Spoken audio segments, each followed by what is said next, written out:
Dua buah hadis yang terakhir dan dua buah hadis ini mirip lafadznya, maka saya akan baca dua-duanya sekaligus kita tutup insyaallah dan kita akan buka pertanyaan, yaitu hadis nomor 324 dan 325. Hadis nomor 324 dari kitab Sahih At-Targhib At-Tarhib ini tepatnya urutan ke-28 dari awal pasal kita tentang keutamaan berjalan ke masjid terutama di malam hari atau di waktu gelap, dengan sanad sahih dari Abu Hurairah radhiyallahu anhu dari Nabi SAW. Beliau bersabda, ahabbul biladi ila Allah ta'ala masajiduha wa abghadul biladi ila Allah aswaquha. Bagian negeri yang paling dicintai oleh Allah Ta'ala adalah masjid-masjidnya, dan bagian negeri yang paling dibenci oleh Allah adalah pasar-pasarnya. Diriwayatkan oleh Imam Muslim. Hadis nomor 325 saya bacakan langsung karena maknanya mirip. Urutan ke-29 dari pasal kita, dan ini yang penutupan dari pasal ini, dengan sanad hasan sahih. Dari Jubair bin Mut'im radhiyallahu anhu, dia berkata, anna rajulan qala ya Rasulullah, ayyul bildani atau ayyul buldani, tepatnya ayyul buldani ahabbu ila Allah wa ayyul buldani abghadu ila Allah. Qala la adri hatta as'ala Jibril alaihi salam. Fa'atahu Jibril fa akhbarahu anna ahsanal biqa'i ila Allahil masajid wa abghadal biqa'i ila Allahil aswaq. Bahwa seorang laki-laki bertanya, ya Rasulullah, bagian manakah yang paling dicintai oleh Allah? Bagian negeri manakah yang paling Allah cintai? Ya, saya ulangi, bahwa seorang laki-laki bertanya, ya Rasulullah, bagian negeri yang mana yang paling dicintai oleh Allah? Dan bagian negeri yang mana yang paling dibenci oleh Allah? Maka Rasulullah SAW menjawab, aku tidak tahu sampai atau sehingga aku bertanya kepada Jibril alaihissalam. Lalu Jibril pun alaihissalam mendatanginya dan mengabarkan kepadanya bahwa tanah terbaik atau bagian terbaik di sisi Allah dari negeri-negeri itu adalah masjid-masjidnya, dan yang paling dibenci oleh Allah adalah pasar-pasarnya. Diriwayatkan oleh Ahmad, Al-Bazzar, dan ini lafaz milik Al-Bazzar, Abu Ya'la dan Al-Hakim, dan dia mengatakan sanadnya sahih. Seperti biasa teman-teman, tadi sudah kita lihat bagaimana metode yang saya gunakan. Kita coba ambil mutiara-mutiara hadis. Potongan pertama dari hadis nomor 28 dari urutan kita, tepatnya urutan 324 dari awal kita belajar, yaitu ahabbul biladi inallahi ta'ala masajiduha. Bagian negeri yang paling Allah cintai adalah masjid-masjidnya. Oleh karena itu teman-teman, Rasulullah SAW pertama sekali beliau lakukan awal tiba di Madinah, ya, awal komunitas muslim terbentuk, karena di Mekah nggak ada komunitasnya. Di Mekah semua disiksa, gangguan selama 13 tahun sampai Nabi SAW diwajibkan dan kaum muslim untuk hijrah ke Madinah pada saat itu. Pada saat tiba di Madinah dan sudah ada komunitas, awal yang Nabi kerjakan 3 perbuatan. Dan 3 dari perbuatan ini, yang pertama adalah membangun masjid. Masjid Quba, beberapa hari kemudian baru Masjid Nabawi. Setelah itu muakhah, mempersaudarakan antara muhajirin, para orang-orang yang pendatang, dan ansar, penduduk setempat. Lalu muahada atau menulis akad perdamaian dengan kaum non-muslim yang ada di Madinah pada saat itu. Tapi saksi bahasan kita, Nabi SAW sudah contohkan kita, awal hijrah yang beliau bangun adalah masjid. Bahkan tidak tanggung-tanggung 2 masjid sekaligus di Madinah. Dan itu merupakan simbol Islam. Oleh karena itu, setiap muslim yang punya wewenang, punya jabatan, punya harta, dia membangun masjid. Jadikan itu sebagai simbol. Ya. Dan umumnya Alhamdulillah kita di Indonesia ini, hampir seluruh kota ada masjid-masjid, itu sangat bagus gitu kan. Dan kita sayangkan justru kalau tidak ada masjidnya. Itu sudah sebuah simbol yang harus ada. Ya, karena masjid ini adalah tempat-tempat yang paling Allah cintai. Dan kalau sudah ada tempat itu, berarti bisa membawa keberkahan bagi sekitarnya. Makanya kita lihat kalau ada masjid di sekitar tempat kita, umumnya ramai, kegiatannya banyak gitu kan. Umumnya juga muslimin di situ terawasi, tanda kutip di sini, karena ada imam masjid atau mungkin ada ulamanya yang sering mengisi pengajian di situ. Jadi hidup suasana, sehingga hukum Allah Subhanahu wa taala menyebar, gitu kan. Kemakmuran menyebar seperti itu. Maka ini tempat yang paling mulia, gitu kan. Begitu juga dengan keutamaan banyak sekali membangun masjid. Ya, kata Nabi SAW, siapa yang membangun masjid untuk Allah di muka bumi, Allah akan bangunkan baginya istana di surga. Ada mungkin beberapa orang bertanya, tidak semua orang punya duit banyak untuk bangun masjid. Maka sahabat sudah tanyakan itu. Ada di antara sahabat yang mengatakan ridwanullahi alaihim, ya Rasulullah, tidak semua orang mampu bangun masjid. Kata Nabi SAW, Allah akan berikan pahala istana di surga itu bagi membangun masjid walaupun seperti sarang burung saja. Ya. Burung itu kan ada, kadang-kadang burung cuma untuk meletakkan satu telur, sarangnya kecil sekali. Artinya kecil itu saja. Celengan masjid lagi lewat atau ditaruh di pinggir jalan untuk pembangunan Anda berikan walaupun cuma Rp1.000, Rp10.000, itu udah termasuk Anda punya andil, punya istana di surga. Tentu makin besar yang Anda korbankan jalan Allah, maka makin besar juga kadar pahalanya. Allah Subhanahu wa taala Maha Kuasa akan menilai keikhlasan dan juga kualitas dan kuantitas daripada apa yang Anda korbankan untuknya. Begitu juga di hadis yang sesudahnya tadi adalah sedikit lebih panjang riwayatnya. Anna rajulan qala ya Rasulullah ayyul buldani ahabbu ila Allah wa ayyul buldani abghadu ila Allah. Jadi bagian mana dari negeri itu yang paling Allah cintai? Maknanya adalah Allah paling banyak turunkan berkahnya di situ, ya. Yang paling Allah cintai. Mirip misalnya ada seorang raja atau presiden, dia suka sekali mendatangi sebuah tempat di satu negeri. Maka saya yakin tempat itu pun menjadi sorotan, ya, karena memang dia disukai oleh pemimpin setempat, gitu kan. Di Madinah dulu ada sebuah kebun di depan masjid Nabi SAW dan depan rumah Nabi SAW namanya Bayruha, ya. Kebun ini sangat luar biasa, mata airnya jernih, dingin, sejuk, buah-buahnya rindang, kalau berbatu ranum sekali, seger-seger, enak gitu. Dan Nabi SAW suka ke situ. Nah, maka banyak sahabat yang sering datang ke situ. Walaupun pemiliknya setelah mendengarkan firman Allah SWT turun, man dzalladzi yuqridullah qardan hasanan fayudha'ifahu lahu adha'afan katsira. Siapa yang meminjamkan untuk Allah, maka Allah akan berikan balasan yang berlipat-lipat untuknya. Maka dia datang kepada Nabi SAW mengatakan, ya Rasulullah, ya, apakah Allah minta pinjaman kepada kami? Maka kata Nabi SAW, iya. Maka dia mengatakan, ya Rasulullah, yang paling saya cintai dari harta saya adalah Bayruha, kebun ini. Maka saya ingin sedekahkan untuk Allah. Ya, kata Nabi SAW, sungguh harta yang beruntung untukmu. Lalu dia mengatakan, ya Rasulullah, lalu saya berikan kepada siapa? Apa saran anda? Kata Nabi SAW, aku melihat engkau bagikan kepada kerabatmu. Ya. Ini tempat sangat difavoritkan pada saat itu, karena Nabi SAW sebagai pemimpin dan juga Nabi sering datang ke situ. Dan akhirnya dibagi-bagikan oleh pemiliknya. Jadi Allah SWT sangat mencintai masjid. Gitu kan. Potongan kedua dari hadis, ya, yaitu wa abghadul biladi ilallahi aswaquha. Itu di hadis yang pertama. Hadis yang kedua juga dikatakan, ya, bahwasanya wa abghadal biqa'i ilallahi aswaq. Jadi ada perbedaan sedikit lafaz di situ, ya. Ada al-bilad di hadis potongan pertama, dan di potongan pertama hadis kedua, bilad artinya negeri, dan jawaban Nabi SAW dari Jibril adalah al-biqa. Al-biqa itu berarti bagian, bukan negeri, tapi langsung masuk kepada inti bagian daripada negeri itu sendiri. Maka di sini dikatakan, dan yang paling Allah benci adalah pasar-pasarnya. Di sini teman-teman sekalian, ada penjelasan para ulama tentang masalah pasar di sini. Ya, karena banyak sekali hadis Nabi SAW mengatakan misalnya iblis itu menancapkan bendera perangnya di pasar-pasar, ya.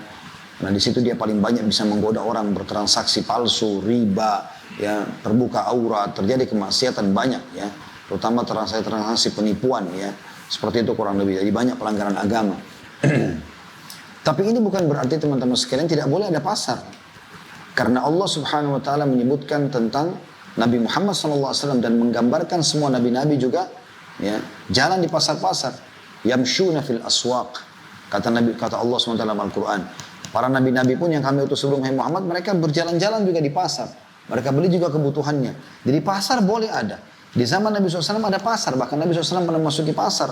Hadits masyhur yang Nabi SAW pernah mengatakan, man ghasyana falaysa minna. Siapa yang menipu kami bukan dari golongan kami. Karena menemukan ada seorang pedagang yang mencampur baurkan antara gandum yang kena hujan dengan gandum yang masih kering, gitu kan. Maka Nabi SAW tanya, apa ini wahai pemilik barang dagangan? Dia mengatakannya, Rasulullah kena hujan. Kata Nabi SAW, pisahkan. Yang basah mana, yang kering mana, yang masih bagus sekali mana, yang memang sudah kurang bagus mana. Jadi orang bisa memilih dan bedakan harganya. Lalu Nabi SAW mengatakan, siapa yang coba menipu kami bukan dari golongan kami. Nabi SAW waktu itu lagi di pasar. Nabi SAW juga pernah melewati satu kali pasar. kemudian menemukan ada bangkai kambing. Dan beliau memegang kupingnya sambil mengatakan, siapa yang mau beli ini? Untuk memberikan pelajaran kepada para sahabat gitu kan. Lalu sahabat menolak, kata Nabi SAW, seseorang dari kalian memakan bangkai kambing ini lebih ringan daripada dia menceritakan aib saudaranya muslim. Jadi Nabi SAW juga interaksi dengan pasar gitu kan. Berapa kali riwayat-riwayat menjelaskan masalah itu, beliau menyuruh beberapa sahabat untuk transaksi membeli unta di pasar. Dan para sahabat juga berdagang. Kata Aisyah radhiyallahu anha, Abu Bakar adalah atjaru Quraisy. Ya, orang Quraisy yang paling mahir berdagang, hatta dakhala fi imarah, sampai dia masuk ke pemerintahan baru dia berhenti. Jadi pasar-pasar boleh saja. Yang dimaksud sini kata ulama adalah pasar-pasar yang penuh dengan transaksi ribawi. Ya, transaksi-transaksi yang haram, terbukanya aurat. Seperti yang kita lihat kadang-kadang di mal-mal kita, musik-musik sana sini, perempuan pada berdandan memperlihatkan auratnya. Maka ini bisa masuk dalam ancaman. Anda masuk ke situ kalau memang ada hajat saja. Kalau tidak ada maka jangan. Tapi kalau bisa terbentuk pasar seperti yang dibentuk oleh Abdurrahman bin Auf radhiyallahu anhu, beliau pernah melihat ada sebuah tanah padang pasir tidak bertuan di Madinah. Tidak ada orang mau karena agak di pinggiran gitu. Maka beliau izin kepada Nabi SAW selaku pemerintah untuk menggunakan tanah itu. Bisa nggak saya buat pasar di situ? Maka Nabi SAW izinkan. Padahal ini mau membuat pasar. Ya, kalau memang pasar itu tidak dibolehkan, maka tentu Nabi SAW tidak izinkan. Maka Abdurrahman pun membuka pasar, kios-kios, kemudian mengajak orang-orang untuk berdagang situ dan diberikan gratis. Siapapun yang mau pakai gratis, hanya kalau ada orang yang mau menyumbang, yang mau bersedekah bebas, boleh bersedekah. Akhirnya hiduplah menjadi sebuah pasar dan terbentuklah komunitas di sekitar pasar tersebut. Jadi ada di Madinah juga ada pasar di zaman Nabi SAW. Jadi sekali lagi yang dimaksud di sini adalah bagian negeri yang paling Allah benci, pasar maksudnya pasar-pasar yang penuh dengan kemaksiatan kepada Allah Subhanahu wa ta'ala. Jadi berdagang, hadir di pasar selama itu adalah tempat-tempat yang baik, sangat bagus. Dan di sini juga saya ingin menitikberatkan sebuah pesan, kalau memang kita bisa lakukan insya Allah, maka para pengusaha-pengusaha muslim usahakan, sudah saatnya Anda sekarang membuat pasar-pasar yang memang islami. Kalau azan ditutup seperti di Madinah dan Mekah gitu kan, sholat, disiapkan di pasar itu masjid yang layak. Saya kadang-kadang masuk ke pasar atau masuk ke mall ya, yang disiapkan musola kecil di basement, panas gitu kan. Kenapa? Kenapa Anda tidak buat masjid yang besar, ada jumatan, pakai AC, bersih, menjadi contoh. Karena umat Islam disuruh selalu bersih, rapi gitu kan. Jangan malah selalu kondisi pasarnya kotor dan segala macam, atau kita terpaksa harus hadir di pasar-pasar orang non-muslim yang mereka tidak tahu adab dan tata krama tentang masalah pasar itu sendiri. Ada doa masuk pasar ya, alangkah baiknya Anda tempelkan di pintu masuk pasar itu doa masuk pasar. Itu kan luar biasa itu. Yang kata Nabi SAW, siapa yang membaca pada saat masuk pasar, la ilaha illallah wahdahu la syarikalah, lahul mulku ilahan wahidan samada, lahul mulku wa lahul hamdu yuhyi wa lahul mulku wa lahul hamdu yuhyi wa yumitu wa huwa hayyun la yamut biyadil khair wa huwa ala kulli syai'in qadir. Ya, lafaz hadisnya begitu. Maka akan dicatatkan baginya 1000 pahala, dihapuskan 1000 dosa, diangkatkan 1000 derajat. Banyak sekali keutamaannya. Kan bisa kita sampaikan itu. Kemudian waktu sholat tiba diiklankan, pakai mikrofon, kalau waktu sholat akan tiba, silakan muslimin bersiap-siap gitu kan. Enggak ada transaksi terjadi di waktu sholat, diberhentikan dulu. Kan itu bagus sekali gitu kan. Jadi memang betul terbentuk pasar-pasar yang sesuai dengan apa yang dibolehkan dalam syariat, sehingga jauh dari murka Allah Subhanahu wa ta'ala. Karena murka Allah sini hanya terjadi pada pasar-pasar yang bertransaksi ribawi atau transaksi yang haram atau ada pelanggaran agama di dalamnya. Kemudian potongan yang terakhir dari hadis adalah bagaimana jawaban Nabi SAW, dan ini penting sekali untuk para penuntut ilmu ya, terutama beliau waktu ditanya di hadis yang kedua ya, ayyul buldani ahabbu ilallah, negeri mana ya yang paling Allah cintai, wa ayyul buldani abghadu ilallah, dan negeri mana yang paling Allah benci. Apa jawaban Nabi SAW? La adri, saya nggak tahu ya. Dari Nabi SAW tidak malu sebagai seorang nabi, pemimpin yang punya nama harum untuk mengatakan tidak tahu kalau tidak tahu. Ya, saya tidak tahu. Ya, karena perkataan dan pernyataan kita saya tidak tahu ini adalah setengah ilmu kata sebagian ulama. Karena dengan kita tidak tahu, maka kita jadi belajar mau tahu pada saat itu, dan akhirnya kita sudah jadi tahu setelah itu selamanya. Tapi kapan seseorang terbawa dengan arus kesombongannya, mengatakan, oh saya tahu, atau dia sok tahu, sehingga tidak akan pernah bisa belajar, ini kebodohan ini. Dia akan terus-menerus berada di posisi yang tidak benar. Ya. Banyak sekali dalam majelis-majelis para ulama salaf, Sufyan ats-Tsauri rahimahullah, pernah dulu dalam satu majelis, kemudian ada seseorang baca ayat. Ya, subhanallah saya terlupa penutupan ayat itu, tapi jelas ada satu orang Badui lewat. Orang Badui ini tidak terlihat sebagai seorang penuntut ilmu, kebetulan lewat. Tapi bahasa Arab turun dalam bahasa mereka, orang Arab asli, dikenal dengan bahasa Fusha. Pada saat seseorang di majelis Sufyan membaca ayat dan ternyata salah penutupan ayatnya ya, kemudian orang Badui itu mengatakan keliru itu. Lalu, padahal orang ini bukan hafal Quran. Sufyan penasaran mengatakan, apa kau hafal Quran? Dia bilang tidak. Terus kemudian dia bilang, coba baca lagi sekali lagi ayat. Dibaca lagi ayat. Orang Badui itu mengatakan keliru. Bukan begitu. Lalu kemudian kata Sufyan, baiklah saya telusuri. Ditelusuri ayat itu di mushaf, ditemukan ternyata memang penutupan ayatnya berbeda tentang sifat-sifat Allah ya. Subhanallah, setelah itu dibacalah yang benar, kata Badui ini yang benar.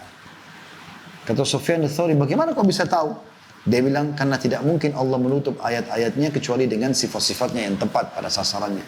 Dan tidak aib bagi seorang Sufyan ats-Tsauri, ulama besar, dan muridnya yang sedang membacakan hadis di hadapannya untuk menerima masukan dari seorang Badui, gitu kan? Yang mungkin dianggap bukan seorang penuntut ilmu. Bisa saja keguguran atau kebenaran Allah sampaikan itu dari lisan seseorang yang kita atau Allah hadirkan di hadapan kita.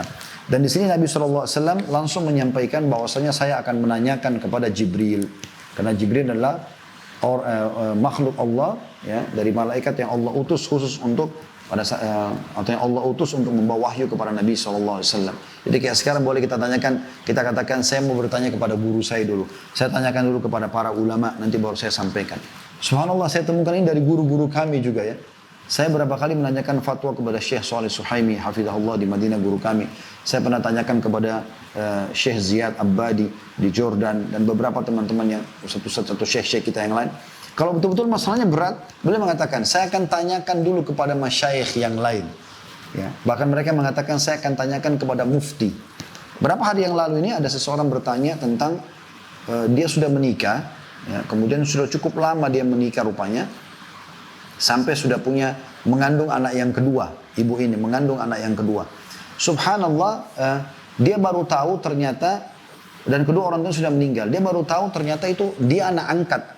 Jadi dulu yang menjadi wali pernikahannya, itu adalah ayah angkatnya, bukan ayah kandungnya. Maka dia penasaran, dia telusuri. Ya, dia tanya kepada kerabat-kerabatnya, saudara-saudara yang dianggap dulu ibunya dan dianggap ayahnya, ternyata mereka mengatakan memang ternyata kau adalah anak angkat, bukan anak dari ibumu dan bukan anak dari ayahmu. Lalu dia datangi sahabat-sahabat dekat ayahnya, maka sahabat ayahnya juga mengatakan benar, kau adalah anak angkat gitu kan. Maka dia bingung, pernikahannya sah nggak? Karena selama ini yang jadi pernikahan dia jadi walinya adalah ayah angkatnya, bukan ayah kandungnya.